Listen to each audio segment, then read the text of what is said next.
Cek mic. Halo semuanya, selamat datang di Sun Smokers, channel tontonan favorit mbak-mbak pemuja slot yang kalah terus tapi tetap berharap. Walalalala.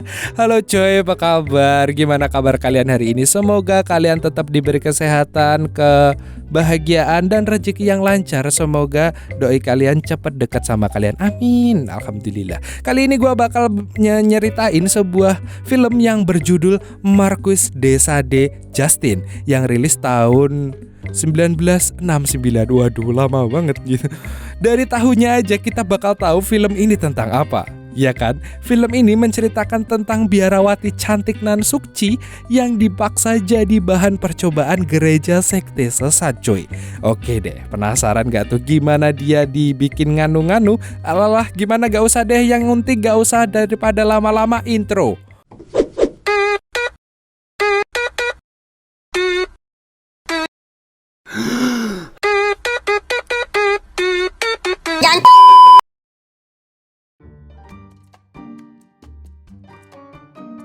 Di awal film terlihat dua cewek cantik bernama Suster Juliet dan Suster Justin. Mereka adalah kakak beradik yang dimasukkan orang tuanya ke sebuah biara. Namun sepekan kemudian kabar buruk menghampiri mereka. Ayah Justin dan ayah Juliet mengalami kebangkrutan lalu kabur dari negaranya karena terlilit hutang yang cukup besar. Kesedihan dua suster cantik ini ditambah setelah biara memutuskan untuk mengeluarkan mereka karena tidak ada yang akan menanggung biaya pendidikan mereka. Juliet kemudian mengajak adiknya untuk tinggal di seorang bos open OB bernama Nyonya Devotion. Ia adalah kenalan lama Juliet, dan Juliet bermaksud kerja sebagai mbak-mbak open OB juga di salonnya. Tapi Justin menolak mentah-mentah dan sempat mengingatkan kakaknya kalau mereka pernah belajar agama dan tinggal lama di biara. Pekerjaan seperti itu sangat bertentangan dengan ajaran Tuhan. Namun tekad Juliet sudah bulat untuk menjadi mbak-mbak open OP agar tetap diizinkan tinggal di rumahnya Devotion bersama Justin. Karena tak mau menentang agama, Justin pun lebih memilih menjadi gelandangan ketimbang ikut Juliet menjadi mbak-mbak open OB. Hingga suatu hari ia bertemu dengan seorang laki-laki tua yang menawarkan sebuah penginapan di rumah saudaranya yang bernama Du Harpin. Ia kemudian meminta uang terakhir milik Justin untuk ia simpan karena katanya di sana banyak sekali pencuri. Gak lama kemudian akhirnya Justin sampai di penginapan milik Harpin. Dan sialnya ternyata Du Harpin tidak punya saudara laki-laki. Justin pun akhirnya menyadari kalau dia ditipu.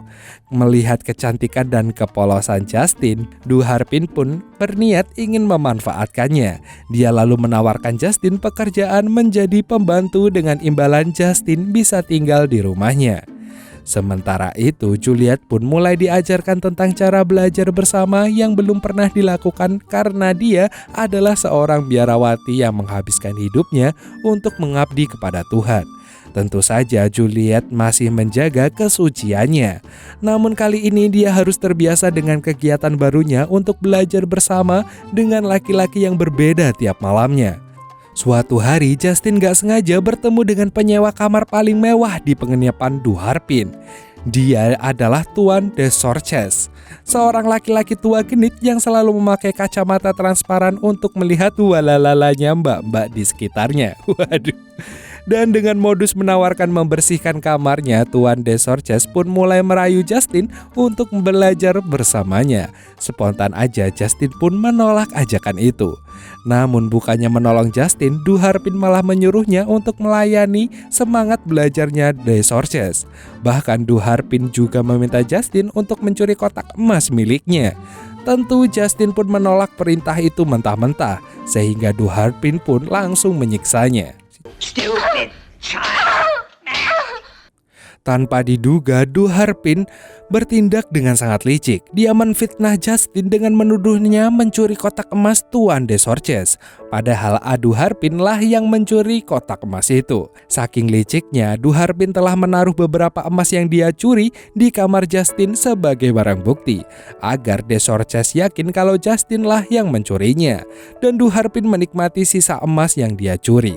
Akhirnya Justin pun ditangkap dan dipenjara karena tuduhan pencurian emas.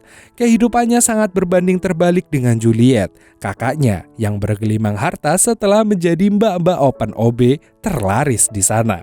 Wajir. Di penjara itu, Justin berkenalan dengan seorang perempuan yang bernama Madam. Ia ditangkap karena merampok dan juga membunuh. Singkat cerita, Madam pun mengajak Justin untuk kabur dari penjara. Justin merasa heran mengapa dari sekian banyak narapidana, Madam mengajaknya. Rupanya si Madam punya rencana lain. Melihat kecantikan dan kepolosan Justin, dia berniat menjadikannya sebagai umpan dalam membantu kelompoknya melakukan aksi perampokan. Lewat bantuan kelompoknya, akhirnya Madam bisa membawa Justin kabur dari penjara. Sementara narapidana yang lain tewas akibat insiden kebakaran dan sudah pasti otak dari kebakaran di penjara adalah Madam. Setelah berhasil kabur, Justin pun ikut dengan kelompokan perampok pimpinan si Madam. Namun Justin memilih kabur setelah anak buah Madam mencoba untuk memaksanya belajar bersama. Ia pun berlari ke tengah hutan untuk menjauh dari kelompokan si Madam. Justin yang kelelahan pun tiba-tiba pingsan. Di sini dia bertemu dengan seorang pelukis tampan yang bernama Raymond. Raymond pun membawa Justin ke rumahnya. Dengan suasana yang hangat dan ketulusan hati Raymond, terciptalah kenyamanan hingga menimbulkan rasa cinta di antara mereka. Tapi kebahagiaan mereka pun harus direnggut paksa dengan kedatangan kepolisian Prancis yang mengetahui keberadaan Justin. Mereka datang memburu Justin yang menjadi buronan karena terlibat pembakaran di penjara. Raymond pun berusaha membantu Justin agar kabur. Justine, help! Roderick, help! Dia melawan semua polisi Prancis sehingga Justin pun bisa lari dari kejaran polisi. Namun di tengah perlariannya dia ditangkap oleh seorang bangsawan yang bernama Marquis yang mengira Justin adalah penyusup. Tetapi sepertinya Marquis punya rencana lain. Dia menjadikan Justin sebagai pelayan istrinya di sana. Awalnya semua berjalan normal, hingga saat Justin tidur, Marquis tiba-tiba datang mengajaknya bekerja sama untuk membunuh istrinya. Ternyata inilah alasan Marquis memperkejarkan Justin. Tugasnya adalah memberikan minuman yang sudah ditaburi serbuk racun untuk istrinya Marquis. Hari eksekusi tiba, tapi Justin merasa tak tega karena istri Tuan Marquis sangat baik kepadanya. Akhirnya Justin pun memberitahu kalau Marquis hendak men-COD-kannya ke malaikat. Spontan saja istri Tuan Marquis pun bermaksud ingin membalas perbuatan suaminya itu. Dia meracuni minuman anggur dan memberikannya kepada suaminya. Tapi sayangnya Marquis tidak sebodoh yang dia kira. Minuman tersebut Marquis tukar sehingga istri Tuan Marquis pun yang COD akibat minuman racun yang dibuatnya sendiri. Setelah berhasil membunuh istrinya, Tuan Marquis kemudian menangkap suster Justin. Dia menyuruh anak buahnya untuk memberikan tanda ke dada Justin agar orang-orang menuduh ia sebagai pembunuh istrinya. Nasib sial benar-benar bertubi-tubi menimpanya. Dan Justin kini selain jadi buronan pembakar penjara, sekarang dia juga menjadi buronan pembunuh istri Tuan Marquis. Sementara itu, kehidupan Juliet sangatlah jauh berbeda, bagaikan langit dan inti bumi. Berkat menjadi mbak-mbak open OB yang super laris, membuat hidupnya menjadi sangat bahagia. Dia pun berencana untuk men-COD-kan temannya yang hendak menikah dengan bangsawan. Karena kabarnya hartanya tidak bisa habis 7 turunan. Tanpa pikir panjang, ia pun langsung men-COD-kan temannya itu dengan agar bisa merebut pacarnya itu. Kembali pada Justin, ia berjalan hingga sampai ke sebuah biara kecil di tengah hutan. Biara ini ditempati oleh 4 biarawan yang dipimpin oleh Father Anton. Di sana Justin bermaksud ingin menumpang hidup di biara tersebut. Awalnya semua terasa biasa sampai pada saat Father Anton khutbah, keanehan mulai terasa. Father Anton mengaku kepada jemaatnya kalau dia adalah Tuhan.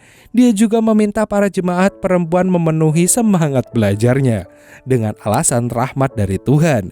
Justin pun merasa bahwa ajaran biarawati ini adalah ajaran sesat. Lantas ia pun berusaha untuk kabur. Dengan sekujur badan yang terluka serta kondisi yang lemah akibat disiksa, tanpa sengaja dia bertemu dan diselamatkan oleh Raymond. Namun lagi-lagi kesialan menimpa Justin. Si Madam juga ada di penginapan milik temannya Raymond itu. Malam harinya, Madam mencuri Justin dan berencana ingin menjualnya di pelelangan. Tapi tiba-tiba polisi Prancis datang dan langsung menangkap Justin yang dituduh menjadi otak pembunuhan istri Tuan Marquis dan juga pembakaran penjara. Hari pun berganti dan terlihat Justin yang akan dieksekusi meninggoy dengan cara digantung di tengah-tengah kota. Namun tiba-tiba sebuah kereta kuda datang membawa Juliet dan juga suaminya yang merupakan seorang bangsawan penting. Berkat itu, Juliet dan suaminya, Justin, akhirnya terbebas dari eksekusi meninggoy tersebut. Setelah sekian lama berpisah, akhirnya kakak beradik ini kembali bertemu. Juliet sangat rindu pada adiknya, mengatakan kepada Justin bahwa kekayaan yang ia miliki tidak bisa membuat hidupnya tenang karena dia terus kepikiran adiknya yang hilang entah kemana. Kini hidupnya menjadi terasa lebih lengkap. Menurut Juliet, Justin adalah orang yang paling beruntung. Walaupun hidupnya selalu sial, tetapi ia selalu menjaga amanat dari biara dan menjauh dari segala larangan agama. Beberapa bulan telah berlalu dan terlihat Justin yang akhirnya dinikahi oleh Raymond. Mereka pun hidup dengan sangat bahagia dan filmnya pun selesai.